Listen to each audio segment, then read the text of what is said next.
সারা দুনিয়ায় ডানপন্থার জোয়ার। আমেরিকায় ট্রাম্প, ইউরোপে উগ্র জাতীয়তাবাদ, ভারতে হিন্দুত্ববাদ, মোদি, ইসরায়েলে কট্টর ডান। আর সব জায়গায় একটা জিনিস ফিরে আসতেছে, সেটা হইতেছে ধর্মকে কেন্দ্র করে রাজনীতি। প্রগতিশীলরা কইবে ধর্ম রাজনীতিতে ঢুকিচ্ছে মানে সমাজ পিছাইতেছে। পশ্চাৎপদতা, অন্ধকার যুগ। ধর্মের রাজনীতি কি সবসময় সমাজকে পিছায়? না, পেছায় না। কখনো কখনো সেটা মুক্তির স্বপ্ন দেখায়। আমরা আজকে আলোচনা করব সেটা। ধর্ম অনেক জায়গায় শোষণের নাম মুক্তির হাতিয়ার হয়েছে। আপনি ইরানের কথা ভাবেন, ল্যাটিন আমেরিকার কথা ভাবেন, আমরা এই আলাপে আসবো আবার পরে। ইরান কিভাবে বিপুল শক্তি নিয়ে উঠে দাঁড়াইছে সেটা তো দেখছেন আপনারা কয়েকদিন আগেই। বাংলাদেশেও ধর্মবাদী রাজনৈতিক দল, ধর্ম ব্যাপকভাবে জনপ্রিয় হইতেছে। তরুণেরা দিনে ফিরতেছে, ইসলামী রাজনীতির শক্তি বাড়তেছে। হাসিনার পরাজয় সম্ভব হয়েছে কাদের জন্যে? ইসলামপন্থীদের জন্য। এই ক্রেডিট আমি দেই নাই। হাসিনা পলানোর আগে শেখ রেহানা দরজার ব্যাপারে ফোন দিছিল, ফোন দিয়া কইছিল ভাই সাহেব পলান। কাদের ভয় পালাইছে তারা? হাসিনা। তার মুখে শোনেন, শেখ রেহানার মুখে শোনেন। এডিটর সাহেব শোনান। এক সেকেন্ডও দেরি করেন না, কারণ শম্পার বাসায় গেছে, ফটো তুলছে এবং চারিদিকে মানে সাদা ঝোপা পড়া দাঁড়িয়ালা, এই আর কি। তো ইউ শুড লিভ, মানে যত তাড়াতাড়ি সম্ভব। আর আমি কনভিন্স করতেছি যে মানে যা যা আসে ওইটা করবো আর কি। এইখানে একদম থাকা সেফ না। তাহলে ও কি বলবে? মার্শাল ল ডিক্লেয়ার করতেছে না সে? ওইগুলো এখন কাম দিয়েন না। You should leave immediately. Okay, শুনেছেন? মাথায় রেখেন, এটাই বাঙ্গু সেকুলারদের মাথা ব্যথা। প্রশ্ন হইতেছে দুনিয়া জুড়ে কেন এমন হইতেছে, বাংলাদেশেও কেন হইতেছে? আর পরের প্রশ্ন, সবচেয়ে জরুরি প্রশ্ন, বাংলাদেশের ধর্মবাদী দলগুলো কি সমাজের একটা প্রগতিশীল মুক্তিদায়ী রূপান্তর ঘটাইতে পারবে, নাকি সমাজকে পিছায় দেবে? এই জায়গায় এসে বাংলাদেশের প্রধান দ্বন্দ্ব থমকায় দাঁড়াইছে। প্রধান দ্বন্দ্বের কথা মনে আছে? হ্যাঁ, মেলাবার আলাপ করছি গেলে, না থাকলে আবারও বলি, এটা ভালোভাবে না বুঝলে রাজনীতি কোন দিকে আগাইতেছে বুঝতে পারবো না আমরা। আসেন প্রধান দ্বন্দ্বটা বুঝে দেখি। একটা সমাজে নানা রকম দ্বন্দ্ব থাকে। একটা নদীতে যেমন নানা ধরনের স্রোত থাকে, একটা না অনেকগুলো স্রোত থাকে, ছোট বড় মাঝারি। তেমন সমাজেও থাকে। যেমন আমাদের দেশে ধনী গরিবের একটা দ্বন্দ্ব আছে না, সেকুলার আর ধর্মবাদীদের একটা দ্বন্দ্ব আছে না, ইংরেজি জানাদের সাথে বাংলা মিডিয়ামের একটা দ্বন্দ্ব আছে না, শহর আর গ্রামের একটা দ্বন্দ্ব আছে না। হ্যাঁ, শহরের লোকেরা তো গ্রামের লোকদের তাচ্ছিল্য করে খ্যাত বলে না। তো এরকম অসংখ্য দ্বন্দ্ব পাবেন দেশে, কিন্তু এর মধ্যে একটা প্রধান দ্বন্দ্ব থাকে, সবচেয়ে বড় দ্বন্দ্ব। সেটা খুঁজে বের করতে হয় রাজনৈতিক কর্মীদেরকে, কোনটা প্রধান দ্বন্দ্ব। আপনি ইতিহাসে তাকান, দেখবেন যে ব্রিটিশ আমলে প্রধান দ্বন্দ্ব কি ছিল? ব্রিটিশদের সাথে আমাদের দ্বন্দ্ব না? হ্যাঁ, না, প্রধান দ্বন্দ্ব ছিল জমিদার আর প্রজার। অসংখ্য কৃষক বিদ্রোহ হয়েছে, এর ফলশ্রুতিতে পাকিস্তানের জন্ম হয়েছে। পাকিস্তান আমলে দ্বন্দ্ব ছিল বাঙালি অবাঙালিদের। হাসিনা আমলে বাংলাদেশে প্রধান দ্বন্দ্ব ছিল ভারতীয় আধিপত্যবাদের প্রত্যক্ষ সেবাদাসী ফ্যাসিস্ট হাসিনার সাথে বাংলাদেশের নাগরিকদের মুক্তির আকাঙ্ক্ষার দ্বন্দ্ব। হাসিনা নাই, এখন প্রধান দ্বন্দ্ব বাংলাদেশের ধর্মবাদী দলগুলো কি সমাজের একটা প্রগতিশীল রূপান্তর, মুক্তিদায়ী রূপান্তর ঘটাইতে পারবে, নাকি সমাজকে পিছায় দিবে? এটাই বাংলাদেশের এখন প্রধান দ্বন্দ্ব। এই প্রশ্নের জবাব খুঁজতে আমাদের কাজে লাগবে একজন দার্শনিকের। ওনার নাম কার্ল পোলানি। দর্শন শুনে ডরেন না, স্যাল চালাইয়া বুঝা যাইবেন। আসেন আল্লাহর নামে শুরু করি। 1944 সালে পোলানি একটা বই লিখেছিলেন, দ্য গ্রেট ট্রান্সফরমেশন। উনি একটা প্রশ্নের জবাব খুঁজেছিলেন, 20 শতকের গোড়ায় ইউরোপে এত সর্বনাশ, ফ্যাসিবাদ, যুদ্ধ, এর শিকড়টা কই? ইউরোপ ফ্যাসিবাদ দেখে ঘাবড়া গেছিল। এই আজদহা কেমনে পয়দা হইল? তারপরে শুরু হয়েছিল খোঁজ, দ্য সার্চ, অনেক কিছু বাইর হয়েছিল কারণ হিসাবে। নানা আলাপে আমার নানা এপিসোডে সেটা ছড়ায় আছে, আমি বারবার করছি সেটা। এই যে যেমন এনলাইটেনমেন্ট থেকে ফ্যাসিবাদের উত্থান, আমি মোনালিসা ছবিটা ব্যাখ্যা করতে আলাপ করেছি। এমনকি সময় গোনা ঘড়ির আবিষ্কার, এটার সাথেও ফ্যাসিবাদের উত্থানের সম্পর্ক আছে। এই ভিডিওতে পাইবেন ঘড়ির সাথে ফ্যাসিবাদ উত্থানের সম্পর্ক নিয়ে আমি আলাপ করছিলাম। একটা বুক রিভিউ করতে যায়, হেনরি মিলারের টপিক অফ ক্যান্সার নিয়ে আলাপ করতে যায়। ওই আলাপ প্রসঙ্গে আসছে কারণ হেনরি মিলারের ওই টপিক অফ ক্যান্সারের টাইমলেসনেস কথাটা ছিল। ওই টাইমলেসনেস বুঝাইতে যায় আমি এই ফ্যাসিবাদের সাথে ঘড়ির সম্পর্কটা আলাপ করছিলাম। তো পোলানি এই ফ্যাসিবাদের কারণটা খুঁজে পেয়েছিলেন অর্থনীতিতে, ইকোনমিতে। আমরা যখন রাজনীতিতে ঢুকেছি তখন সেই রাজনৈতিক ক্লাসে শিখাইতো ফ্যাসিবাদ আসছে অর্থনৈতিক সংকট থেকে। কিন্তু পোলানি পড়ার পরে বুঝলে আর পুরাই উল্টা বুঝাইছিল তখন হাঙ্কের সিবিবির লোকেরা, ওরাও বুঝে নাই আঙ্কেরাও বুঝাইতে পারে নাই, দূর পাঠাইছিল আর কি। বেগুলা হুইনা কমিউনিস্ট, তাই বুঝে দেখে নাই অর্থনীতির সংকটের সাথে ফ্যাসিবাদের সম্পর্ক কি, অর্থনীতির আসলে কোন সংকটের সাথে ফ্যাসিবাদের সম্পর্ক আছে। পোলানি অর্থনীতির সাথে ফ্যাসিবাদের সম্পর্কটা কিভাবে বুঝছিলেন, এটা বুঝলে ব্যাপক ফকফকা হয়ে যাবে। আসেন সেটা বুঝে দেখি। পোলানি ভাবছিলেন বাজারের সাথে সম্পর্ক। আসেন আমরা আরেকটু বুঝে দেখি। আমরা ভাবি যে মুক্ত বাজার একটা প্রাকৃতিক জিনিস, ছাইরা দিলে আপনা আপনি চলে, নদীর পানির মতো সেলসালাইয়া। পোলানি কইলেন ভুল কথা, বাজার বানানো হয়, রাষ্ট্র জোর কইরা বানায়, আইন দিয়া বানায়, দরকার হলে লাঠি দিয়া বানায়। অবাধ বাজার মানেই সেটা পরিকল্পিত। আর বাজার যখন সমাজে ঢোকে, সে তিনটা জিনিসকে পণ্য বানায়। তিনটা জিনিসকে মাথায় রাখেন, ভালো করে খেয়াল করেন, যে জিনিসগুলো আসলে পণ্য না, যেমন জমি, শ্রম আর টাকা। পোলানি কইলেন এই তিনটারে পুরাপুরি পণ্য বানাইলে সমাজ ভেঙে যায়। কেন জমি, শ্রম আর টাকা পণ্য না, আর কেন এগুলোকে পণ্য বানাইলে সমাজ ভাঙে? আসেন বুঝে দেখি। এখানে আবার ইসলামের সাথেও সম্পর্ক পাবেন খুঁজে। পণ্য জিনিসটা আসলে কি? ধরেন চেয়ার। এই চেয়ার বানানোই হয় বিক্রির জন্য, তাই না? কারখানায় কাঠ কাটা হয়, জোড়া দেওয়া হয়, দোকানে ওঠে, কেউ কিনে নিয়ে যায়। এটা আসল পণ্য, মানে যার জন্ম বাজারের জন্য, বেচার জন্য। পোলানি কইলেন বাজার এমন তিনটা জিনিসকে পণ্য বানায় যেগুলো আসলে বিক্রির জন্য জন্মায় না, যেমন জমি, শ্রম, টাকা। এদের তিনি নাম দিয়েছিলেন কাল্পনিক পণ্য। মানে বাজার এদের পণ্যের মতো ব্যবহার করে, কিন্তু এরা আসলে পণ্য না। আর এখানে সর্বনাশের বীজ এক এক করে দেখি। ধরেন জমি, এটা তো প্রকৃতি, আল্লাহর দান, কারখানার মাল তো না। চেয়ার কারখানায় বানানো যায়, জমি বানানো যায় না। তো জমি হইল প্রকৃতি, মাটি, নদী, বন, বাতাস কোটি বছর ধরে আছে। মানুষ এটার উপরে জন্মায়, বাঁচে, মরে, কবরে যায়। আমাদের কবর হয় ওই মাটিতেই। এই জমিটারে যখন সেফ একটা প্লট, একটা দাম, একটা বিক্রয়যোগ্য মাল বানায় ফেলা হয়, তখন কি হয়? একটা গ্রাম ভাবেন, 14 ধরে মানুষ ওই মাটিতে চাষ করতেছে। হঠাৎ কোম্পানি এসে বেশি দাম দিয়ে জমি কিনলো, রিসোর্ট বানাইবে। কৃষক টাকা পেইলো ঠিকই, কিন্তু সে যাবে কই? চাষ ছাড়া তো সে আর কিছু জানে না, কৃষি ছাড়া তো কিছু জানে না। শহরের বস্তিতে গিয়ে দিন মজুর হইলো, তার ছেলে মেয়ে স্কুল ছাড়লো। যে জমিতে গ্রামের সবাই মাছ ধরতো, সেটা কারখানার বর্জ্য হিসেবে পড়লো, সেটা মরলো। মাটি বিক্রি হইলো, কিন্তু মাটির সাথে বিক্রি হয়ে গেল একটা গোটা জীবনযাপন পদ্ধতি, একটা সম্প্রদায়, একটা প্রকৃতি। এইটা শেয়ার বিক্রির মতো না। শেয়ার হারাইলে আর একটা কেনা যায়। জমির সাথে বাঁধা জীবনটা একবার ভাঙলে সেটা আর জোড়া লাগে না। শ্রম, এটাও তো একটা মানুষের জীবন, আলাদা কোনো বস্তু না তো। শ্রম শুনতে মনে হয় একটা জিনিস যেটা কেনা বেচা যায়, কিন্তু শ্রম আসলে কি? শ্রম মানে একজন মানুষের সময়, তার শরীর, তার ঘাম, তার জীবনের ঘন্টাগুলা, তার স্বপ্নগুলা, তার বাইসে থাকা। শ্রমকে মানুষ থেকে আলাদা করা যায় না তো, কারণ শ্রম মানে মানুষটা নিজে। এখন যে বাজার শ্রমকে সেফ একটা খরচা ভাবে, একটা পণ্য ভাবে, যত এটার দাম কম হবে তত ভালো, তখন কি হয়? গার্মেন্টসের কারখানার কথা ভাবেন, এই যে আমাদের কারখানা ভেঙে পড়ছিল না সাভারে, তো কি মালিকের হিসাবে শ্রমিক সংখ্যা, বেতন যত কমানো যায় মুনাফা তত বাড়ে, তাই মজুরি নাই, ছুটি নাই, বাথরুমে যাওয়ার সময় নাই, বিল্ডিং এ ফাটল ধরলেও কাজ চালাইয়া যেতে হয়। শ্রমিক অসুস্থ হলে বদলাই ফেলবে, লাইনার একজন দাঁড়ানো আছে, কিন্তু ওই শ্রমিক তো একটা সংখ্যা না, একটা মানুষ, তার মা আছে, সন্তান আছে, পরিবার আছে, স্বপ্ন আছে, একটা শরীর আছে, এই সব মিলায় মানুষটা। শ্রম ওই মানুষটার বাইচা থাকার প্রমাণ। শ্রমকে পুরোপুরি পণ্য বানানো মানে মানুষের জীবনটাকে পণ্য বানানো। আর মানুষ পণ্য হওয়ার জন্য তো জন্মায় নাই, জন্মাচ্ছে। আর টাকা, এটা তো সম্পর্কের বিশ্বাস, নিজে কোনো পণ্য না, নিজে কোনো মাল না, নিজে টাকা জিনিসটা কি? কাগজ তো, তাই না? কখনো ভাবছেন এটা কাগজের নোট, এর নিজের কোনো মূল্য আছে? আপনি টাকা খাইতে পারবেন, গায়ে দিতে পারবেন, তাহলে টাকার জোর কোথায়? টাকার জোর হইলো বিশ্বাসে। আমি বিশ্বাস করি কাগজটা দিয়ে কালকে চাল কিনতে পারবো, কারণ দোকানদারও একে বিশ্বাস করে যে সে ওই টাকাটা দিয়ে আরো অন্য কিছু কিনতে পারবে। টাকা আসলে মানুষে মানুষের সম্পর্কের একটা মাধ্যম, মিডিয়াম, একটা সামাজিক প্রতিশ্রুতি। এখন এই টাকাকে যখন নিজে একটা পণ্য বানানো হয়, টাকা দিয়ে টাকা বানানোর খেলা, সুদ, এটা তো টাকাকে পণ্য বানায়, টাকা দিয়ে টাকা বানানোর খেলা, তাই না? তার টাকাকে পণ্য বানায় ফেলছে। আগের বিপদে পড়লে কি হইতো? প্রতিবেশী ধার দিত, পরিবার থেকে কার কাছ থেকে ধার নিতাম, আত্মীয় স্বজনদের কাছে ধার নিতাম সুদ ছাড়া, পরে দিস এই বইলা, এই সম্পর্কের ভিত্তিতে, তাই তো? এখন ওই জায়গায় আসছে ঋণের কারবার, সুদ সহ, কিস্তি সহ, না দিলে ঘরের চাল খুলে নেওয়ার হুমকি। যে ধার ছিল সম্পর্ক, সেটা হইলো ব্যবসা। প্রতিবেশী হইলো পাওনাদার। আরো বড় স্কেলে যখন টাকা নিয়ে ফটকাবাজি চলে, তখন হঠাৎ ব্যাংক ফেল করে না, টাকার দাম পড়া যায় না, মানুষের সারা জীবনের স্বপ্ন এক রাতে বাষ্প হইয়া উড়া যায়। 2008 সালে আমেরিকায় ঠিক এই ঘটনা ঘটেছিল। টাকাকে জুয়ার মাল বানাইলে গোটা অর্থনীতি টলমল করে। এবার বুঝেছেন তো সুদ কেন ইসলামে হারাম? বুঝেছেন? এবার আসেন সমাজ কেন ভাঙে, এটা বুঝে দেখি। এখন এই তিনটা মিলায় দেখেন, জমি, শ্রম, টাকা, এই তিনটা আসলে সমাজের ভিত্তি। প্রকৃতি, মানুষ, সম্পর্ক, এই তিনটার উপরে দাঁড়ায় আছে গোটা সমাজ। বাজারে যখন এই তিনটাকে পণ্য বানায় বেচতে শুরু করে, তখন সে আসলে সমাজের ভিত্তিটাকে বিক্রি করে দেয়।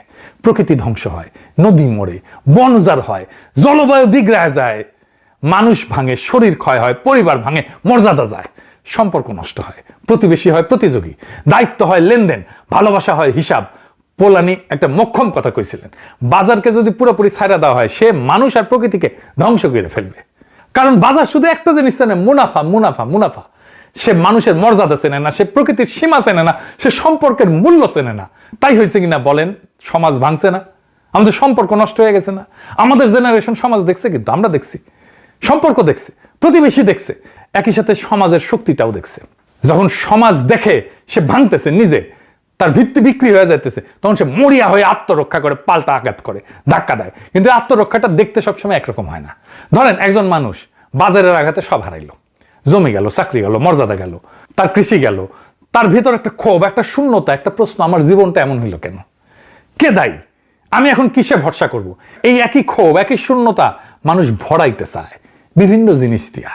কোনটা দিয়ে সে ভরাবে সেটা নির্ভর করবে তার হাতের কাছে কোন ভাষা আছে, কোন সংগঠন আছে, কোন স্বপ্ন আছে। যেখানে শক্তিশালী শ্রমিক ইউনিয়ন আছে, বাম রাজনীতি আছে, সেখানে সেই ক্ষোভ রূপ নেয় শ্রমিক আন্দোলনের, বাম আন্দোলনের। মালিক আমাদের ঠকাইতেছে, এক হও, লড়াই করো। যেখানে কৃষকের সংগঠন আছে, সেখানে কৃষক বিদ্রোহের। যেখানে গণতান্ত্রিক রাজনীতির শক্ত একটা ভিত্তি আছে, সেখানে কল্যাণ রাষ্ট্রের দাবির মধ্যে দিয়ে রাষ্ট্র আমাদের স্বাস্থ্য, শিক্ষা, বার্ধক্যের নিরাপত্তা দিক। রাজনৈতিক দলগুলো যেখানে দুর্বল, যেখানে শ্রমিক কৃষকদের সংগঠন নাই, কিন্তু ধর্ম গভীর, মসজিদ, মাদ্রাসা সামাজিক প্রতিষ্ঠান হিসেবে শক্তিশালী, সেখানে সেই একই ক্ষোভ, একই কে আমাকে বাঁচাবে এই প্রশ্ন রূপ নেয় ধর্মের জাগরণের। যেই সমাজে যেই ভাষা, যেই সংগঠন, যেই পরিচয় সবচেয়ে গভীর আর হাতের কাছে, আত্মরক্ষা সেই পোশাক পইরা বের হয়। বাংলাদেশের সবচেয়ে গভীর, সবচেয়ে হাতের কাছের ভাষা কোনটা? ইসলাম। 8 শতাব্দীর গাথা পরিচয়। তাই বাংলাদেশে বাজারের ক্ষতের বিরুদ্ধে সমাজের আত্মরক্ষা প্রায় ইসলামের পোশাক পইরা বের হয়। এটা অদ্ভুত কিছু না, এটাই নিয়ম। বাজার সমাজের ভিত্তি বেচতে যায়, আর সমাজ সেই ভিত্তি বাজাইতে দাঁড়ায় কখনো শ্রমিকের পোশাকে, কখনো কৃষকের পোশাকে, কখনো ধর্মের পোশাকে। আর এই টানাটানিটাই আধুনিক ইতিহাসের আসল ইঞ্জিন। এই ইঞ্জিনটা মাথায় নিয়ে এবার দেখেন কেন দুনিয়া জুড়ে ধর্ম, জাতি, জ্ঞানের জোয়ার। সমাজের আত্মরক্ষা সবসময় ওই সমাজের গভীরতম পরিচয়ের ভান্ডার থেকে ভাষা ধার করে লড়াই শুরু করে। ইতিহাসে আসেন দেখি কেমনে এই ভাষা ধার করছে। ইরানের কথা ধরেন, শাহ জোর করে দেশটাকে পশ্চিমা বাজারে ঢুকাইতেছিল, তাই না? তেলের টাকায় ঝলমলে আধুনিকতা, কিন্তু নিচে বাজার, কৃষক, ধর্মীয় সমাজ এটা পিষ্ট হইতেছিল। 1979 সালে সেই পিষ্ট সমাজ দাঁড়াইল ইসলামের ভাষায়। ইরানের বিপ্লব। তুরস্ক, ইস্তাম্বুলের সেকুলার অভিজাত এক তুরস্ক, আর আনাতোলিয়ার ভিতরে ধার্মিক গ্রামীণ আর এক তুরস্ক।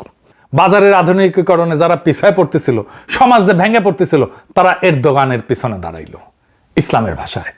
আমেরিকায় দেখেন কারখানা বন্ধ, চাকরি সব চীনে চলে গেল। রাস্ট বেল্ট যেটাকে বলে, যেখানে ট্রাম্প যেতে ভোট পাইপ যেখানে সবচেয়ে বেশি, এটা বামপন্থী এলাকা ছিল, কিন্তু শ্রমিক এলাকাটা। তারা ট্রাম্পের পিছনে এসে দাঁড়াইলো। পরিত্যক্ত সাদা চামড়ার শ্রমিক আত্মরক্ষা খুঁজলো খ্রিস্টান ডান আর ট্রাম্পবাদের ভাষায়। ইউরোপ বিশ্বায়নের আঘাতে যারা হারলো, তারা দাঁড়াইলো জাতি, রক্ত, মাটির ভাষায়। লোপেন তার মূল সাপোর্ট বেস তো মূলত দরিদ্র বামপন্থী এলাকা। দুনিয়া এত উদাহরণের মধ্যে ইন্ডিয়ারটা আবার সবচেয়ে কাছে। ইন্ডিয়া দেখায় বাজারের বিরুদ্ধে সমাজের আত্মরক্ষা, অন্ধকার যখন মুখ বাসে তখন ঠিক কি ঘটে। গল্পটা শুরু থেকে দেখি। ইন্ডিয়ার মোদির উত্থানটা বুঝতে পারবেন। মোদির উত্থানটা কেন হয়েছে? ইকোনমিক্সের ভাষায় 1991-এ ভারতের অর্থনীতিতে একটা মহারূপান্তর ঘটে। সেই বছর ভারত দেউলিয়া হওয়ার দোরগোড়ায় ছিল। ফরেন রিজার্ভ প্রায় শূন্য ভান্ডার। IMF আসলো, শর্ত দিল, বাজারকে মুক্ত করে দাও, রাষ্ট্রের ভর্তুকি কমাও। অর্থমন্ত্রী ছিল তখন মনমোহন সিং, বাজারের দরজা খুলে দিল। তারপরে কি হইল? 1995-এ ভারত WTO-তে ঢুকলো, রাষ্ট্রের ভর্তুকি কমলো, বিদেশি কৃষি পণ্যের বন্যা আসলো, বাজারের দাম অস্থির হইল, বেসরকারি কোম্পানি চড়া দামে বীজ বিক্রি করলো, সার বিক্রি করলো, বীজ সার সেচের খরচ টানতে গিয়া চাষি মহাজনের ঋণের জালে জড়াইলো। ফসল মার খেলে আর ঋণ শোধার কোনো পথ থাকলো না। সরকারি হিসাবে 1995 থেকে 2023 সাল পর্যন্ত অন্তত 3,94,000 কৃষক এবং কৃষি শ্রমিক নিজে আত্মহত্যা করলো। বছরে গড়ে প্রায় 13,500 মানুষ। মহারাষ্ট্রের বিদর্ভ অঞ্চলের নাম হয়ে গেল কৃষকের কবরস্থান। উল্টো দিকে যে সমস্ত রাজ্য কল্যাণে হাত বাড়াইলো, যেমন কেরালা, পশ্চিমবঙ্গ যেখানে বামেরা ছিল, সেইখানে আত্মহত্যা নাটকীয়ভাবে কমলো। পশ্চিমবঙ্গে 2012 সালে প্রায় শূন্য নাম ছিল আত্মহত্যা। বামপন্থীরা 2011 সাল পর্যন্ত ছিল। মানে বাজার একা ছাড়লে মানুষ মরে, সুরক্ষা দিলে বাঁচে। এর পাশাপাশি কি হইলো, ইকোনমি বড় হইলো কিন্তু চাকরি নেই। অর্থনীতিবিদরা এটার নাম দিলেন জবলেস গ্রোথ, চাকরিহীন প্রবৃদ্ধি। একটা গোটা তরুণ প্রজন্ম বিশ্ববিদ্যালয়ের ডিগ্রি হাতে নিয়ে বেকার হয়ে বসে থাকলো, সার্টিফিকেট আছে, চাকরি নাই, কাজ নাই, ভবিষ্যৎ নাই, শুধু ক্ষোভ জমতে থাকলো। এরপরে শুরু হলো উচ্ছেদ, বিশেষ অর্থনৈতিক অঞ্চল, খনি, কর্পোরেট, বাঁধ, এই সমস্ত উন্নয়নের জন্য জমি চাই, কৃষক উৎখাত, আদিবাসী উৎখাত। খেয়াল করেন ভারতের যে অঞ্চলে সবচেয়ে বেশি উচ্ছেদ, সে অঞ্চলেই আদিবাসী বনাঞ্চলের মানচিত্র আর নকশাল সশস্ত্র বিদ্রোহের মানচিত্র প্রায় হুবহু এক জায়গায় মিলে যায়। যাদের মাটি কারা হইল তারাই বন্দুক তুলল। বৈষম্য আকাশ ছিল। ওয়ার্ল্ড ইনইকুয়ালিটি ল্যাবের গবেষণায় নামই এটা হয়েছে the rise of the billionaire Raj, billionaire রাজের উত্থান। সংখ্যা গোনেন 2022-23 নাগাদ ভারতের সবচেয়ে ধনী 1% মানুষের হাতে জাতীয় আয়ের প্রায় 23%, 22.6%, আর জাতীয় সম্পদের 40.1%। গবেষকরা সরাসরি বললেন এই বৈষম্য ব্রিটিশ উপনিবেশ রাজের চাইতেও বেশি। সাদা সাহেবরা চলে গেছে কিন্তু বৈষম্য তাদের আমলকে ছাড়াই গেছে। 1991 বিলিয়নার ছিল মাত্র 1 জন, 22-এ বিলিয়নারের সংখ্যা দাঁড়ালো 162 জনে। এইবার আসেন সবকিছু মিলায় দেখি। সবকিছু মিলাইলে কি দাঁড়ায়? বাজার ভারতের সমাজ ভাঙলো, কোটি কোটি মানুষ ক্ষুব্ধ, তারা হারাইলো অনেক কিছু, অপমানিত, নিরাপত্তাহীন সমাজ আত্মরক্ষা চাইলো, মানুষ পাল্টা ধাক্কা দিতে চাইলো। এখন স্বাভাবিক প্রশ্ন, ধাক্কাটা কার দিকে যাওয়ার কথা? আসল অপরাধীর দিকে, তাই না? যে বাজার তাদের জমি কাটলো, যে নীতি তাদের চাকরি খাইলো, যে গুটি কয় ধন কুবের দেশের সম্পদ গিললো, আম্বানি আদানির মতো তাদের দিকে। কিন্তু হিন্দুত্ববাদ ঠিক এইখানে আর একটা কাজ করলো, সে ক্ষোভের তীরটা ঘুরায় দিল আর একদিকে, নিচের দিকে, আসল প্রভুর দিকে না, অসহায় প্রতিবেশীর দিকে। কৃষকের ঋণের জন্য দায়ীকে মোদি কইল মুসলমান, বেকারের হতাশার জন্য দায়ীকে মোদি কইল মুসলমান। তোমার জীবনটা এমন হইলো কেন? কারণ ওই বিদেশি অনুপ্রবেশকারী, ওই যে মোগলের আসি ছিল, তারাই তোমার দুর্দশার জন্য দায়ী। গরিবের জমা রাগটা সংখ্যালঘুর ঘাড়ে চাপায়া দেওয়া হইল, আর তার আসল প্রভু বাজার আর ধনকুবের নিরাপদে পার পেয়ে গেল। আমি অনুমান করে কইতেছি না, স্ট্যাটিস্টিক্সে আছে। ওই একই গবেষণায় দেখা যায় যে 2014 থেকে 2023, মানে হিন্দুত্ব যখন সবচেয়ে শক্তিশালী হইল, ঠিক সেই কালে সম্পদের কেন্দ্রীভবন সেন্ট্রালাইজড হইল সবচেয়ে তীব্র। মানুষের নজরে যখন সংখ্যালঘুর দিকে ঘোরানো ছিল, তখন উপরের ধনীরা আরো ধনী হইল। বাজারের ক্ষতের বিরুদ্ধে সমাজ দাঁড়াইলো ঠিকই, কিন্তু সে দাঁড়ানো মুক্তি আনলো না, নতুন শিকল পড়াইল। 1930 সালে ইউরোপে ফ্যাসিবাদ যা ছিল, 21 শতকের ভারতে হিন্দুত্ববাদ তাই হইল। আবার দেখেন ল্যাটিন আমেরিকা, ল্যাটিন আমেরিকা ঠিক একই বাজারি শোষণ, কিন্তু এইখানে আত্মরক্ষা দাঁড়াইল ক্যাথলিক লিবারেশন থিওলজির ভাষায়, গরিবের পক্ষে, স্বৈরশাসক আর পুঁজির বিরুদ্ধে। বলিভিয়ায় খনি আর পানি বেসরকারীকরণের বিরুদ্ধে আদিবাসীরা দাঁড়াইল পাসা মামা ধারিত্রী মাতার ভাষায়। এখন আমার ক্ষুদ্র ভ্রাতা আর ভগিনীরা কবে পাসা মামা আবার কি দাদা, আর আমার এডিটর কবে এপিসোড ছোট করেন দাদা। হ্যাঁ, অনেক কমেন্টে বলেন এপিসোড ছোট করেন, কেমনে করব বলেন, অনেক কিছু কইতে হয়তো। আসেন দেখি পাসা মামা কি। পাসা মামা হইল আন্দিজ পর্বত অঞ্চলের আদিবাসীদের কেচুয়া আর আইমারা জনগোষ্ঠীর একটা প্রাচীন দেবীর ধারণা। বলিভিয়া, পেরু, ইকুয়েডরের পাহাড়ি আদিবাসীরা হাজার হাজার বছর ধরে এই বিশ্বাস বহন করতেছে। এই শব্দটার মানে মোটামুটি ধরিত্রী মাতা বা বিশ্ব জননী, মাটি, প্রকৃতি, ফসল, পাহাড়, পানি সবকিছুর জননী। এটা ঠিক আমরা আমাদের প্রকৃতি ধারণার মতো না। পাসা মামা নিছক জড় প্রকৃতি না, সে একজন জীবন্ত সত্তা, যার সাথে মানুষের সম্পর্ক পারস্পরিক লেনা দেনার। মানুষ মাটি থেকে নেয়, তাই মাটিকে ফেরাইয়া দিতে হয় শ্রদ্ধা, যত্ন, ভারসাম্য। প্রকৃতি এইখানে মালিকানার বস্তু না, সম্পর্কের সঙ্গী। পোলানি সেই কাল্পনিক পণ্য, মনে আছে না, জমি মানে প্রকৃতি। পোলানি কইছিলেন জমি আসলে পণ্য না, কিন্তু বাজার তারে পণ্য বানায়। বলিভিয়ায় ঠিক একটাই ঘটলো, বহুজাতিক কোম্পানি আসলো খনি খুঁজতে, গ্যাস তুলতে, এমনকি পানি পর্যন্ত প্রাইভেটাইজেশন করতে, বেসরকারীকরণ করতে। প্রকৃতিকে, মাটিকে, পানিকে সেফ মুনাফার কাঁচামাল বানানো হইলো। আর এর বিরুদ্ধে আদিবাসীরা যখন দাঁড়াইলো, তারা কোন ভাষায় দাঁড়াইলো? তারা তো শ্রমিক ইউনিয়ন বা পরিবেশবাদী এনজিওর পশ্চিমা ভাষায় দাঁড়াইলো না, তারা দাঁড়াইলো নিজেদের গভীরতম পরিচয়ের ভাষায়। তোমরা পাসা মামাকে বিক্রি করতে পারো না, ধরিত্রী মাতা পণ্য না। 2000 সালে বলিভিয়ার কোচাবাম্বা শহরে পানি সরবরাহ একটা বিদেশি কোম্পানির হাতে তুলে দিছিল, প্রাইভেটাইজ করছিল। পানির দাম আকাশে উঠলো, গরিব মানুষ বৃষ্টির পানিও ধরে রাখতে পারতো না, নিষিদ্ধ ছিল। সাধারণ মানুষ, আদিবাসী কৃষক রাস্তায় নামলো, বিদ্রোহ করলো। শেষে সরকার পিছু উঠতে বাধ্য হইল, বেসরকারীকরণ বাতিল হইল। এইটা দুনিয়া জুড়ে বাজার বিরোধী আন্দোলনের একটা আইকনিক ঘটনা হয়ে থাকলো। এই আন্দোলনের নেতাই ছিল এভো মোরালেস। এরপরে সে বলিভিয়ার প্রথম আদিবাসী প্রেসিডেন্ট হইল। এমনকি 2009 সালে বলিভিয়ার নতুন সংবিধানে পাসা মামার প্রকৃতির অধিকার আইনি স্বীকৃতি পাইল। প্রকৃতিকে আইনগত অধিকার আলা সত্তা হিসেবে গণ্য করা হয়েছে। দুনিয়ায় বিরল, আর কোথাও হয় নাই, কত প্রগতিশীল দেখেন। তাহলে প্যাটার্নটা কিভাবে মেলে দেখেন, ইঞ্জিনে কি বাজার প্রকৃতিকে পণ্য বানাইতে চাইলো, আর আত্মরক্ষা দাঁড়াইলো সেই সমাজের গভীরতম পরিচয়ের ভাষায়। বাংলাদেশে যেমন ইসলাম বলিভায়, তেমনি পাসামামা আদিবাসী ঐতিহ্য। বাজারের আঘাত, কিন্তু ভাষা আলাদা। যেই সমাজে যেই পরিচয় সবচেয়ে গভীর, সবচেয়ে হাতের কাছে, সেইটা ধইরা লড়াইটা দাঁড়ায়। ইরানে ইসলাম, ভারতে হিন্দুত্ব, আমেরিকায় খ্রিস্টান পরিচয়, ল্যাটিন আমেরিকায় ক্যাথলিক পরিচয়, বলিভিয়ায় আদিবাসী ঐতিহ্য। তাহলে বাংলাদেশে কোন ভাষা? অবশ্যই ইসলাম। 8 শতাব্দীর গাথা পরিচয়, যে ভাষায় তিতুমির জমিদার বাজারের বিরুদ্ধে বাঁশের কেল্লা করছিল, ফারাইজিরা কৃষকের পক্ষে দাঁড়াইছিল, সেই একই ভাষা আজকে ফিরে আসতেছে। মানে বাংলাদেশে ইসলামী জাগরণ কোনো বিচ্ছিন্ন ঘটনা না, ধর্মান্ধতাও না, সৌদি টাকার ষড়যন্ত্র না। এটা একটা বৈশ্বিক নিয়মের অংশ, একটা ভাঙা সমাজের ন্যায্য আর্তনাদ, যেটা তার নিজের গভীরতম ভাষা ইসলাম সেইটা খুঁজে পেয়েছে। এইটারে ঠেকাইতে পারবে না বাঙ্গু সেকুলারেরা।